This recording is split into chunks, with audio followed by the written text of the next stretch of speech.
प्रेक्षक हो नमस्कार। आपण पाहताय विश्वधर्मी प्राध्यापक डॉक्टर विश्वनाथ दा कराड सरांच्या संकल्पनेतून साकारलेलं हे विश्वशांती दर्शन हे चॅनल। अध्यात्म आणि विज्ञानाच्या या समन्वय प्रदान भूमीत आपणा सर्वांचं मनापासून स्वागत। प्रभू श्रीरामांचं जीवन हे चांगल्या राजाचं, पुत्राचं, शिष्याचं, आदर्श पतीचं मानलं गेलं आहे। म्हणूनच त्यांना मर्यादा पुरुषोत्तम असं म्हटलं गेलंय।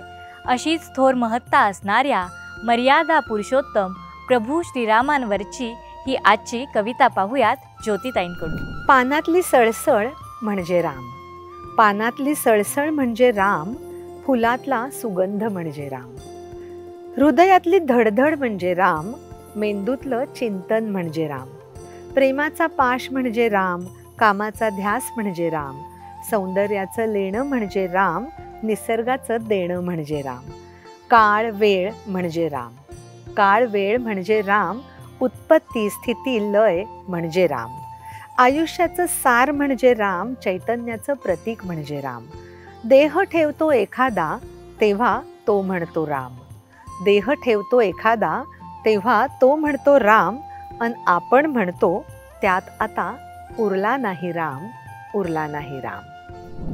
ज्योतिताईंच्या या कवितेतनं आपण आता असं पाहिलं की राम म्हणजेच आपला प्राण, तो चराचरामध्ये कसा व्यापला गेला आहे हे पाहूयात पुढच्या रचनेतून।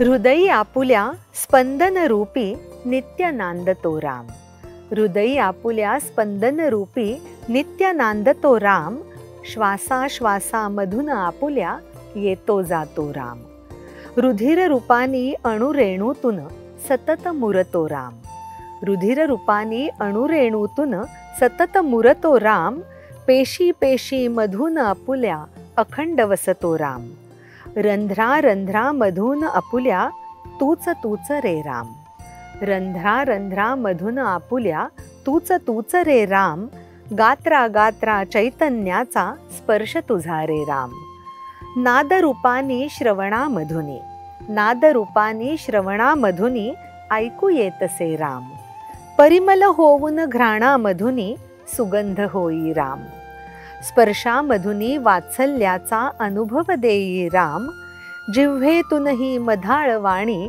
तूच बोलवी राम, निराकार तू परिप्रकटसी, निराकार तू परिप्रकटसी दृष्टी समोरी राम, तो असताना आपणही असतो म्हणूनच जीवन राम, संसाराचा नको ताप हा, संसाराचा नको ताप हा, नको वेदना राम, संसाराचा नको ताप हा, नको वेदना राम, मुक्तीची जर आस जीवांना पुरवी तू रे राम, श्रद्धा अमुची तुझवर ऐसी, श्रद्धा अमुची तुझवर ऐसी जाणून घे रे राम, श्रद्धा अमुची तुझवर ऐसी जाणून घे रे राम, उचलून घ्यावे आम्हास अलगद दो हातांनी राम, दो हातांनी राम।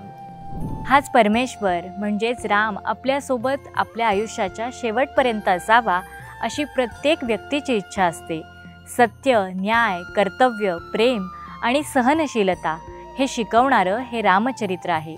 आपणही ते आजच्या काळामध्ये अनुसरूयात। आपल्या आयुष्यात आपण आपल्या अखेरपर्यंत रामनाम मुखी कायम ठेवूयात आणि आजच्या भागात इथेच थांबूयात। ज्योतिताई, तुम्ही इतक्या सुंदर कविता सादर केल्या त्याबद्दल तुमचे मनापासून आभार। नमस्कार।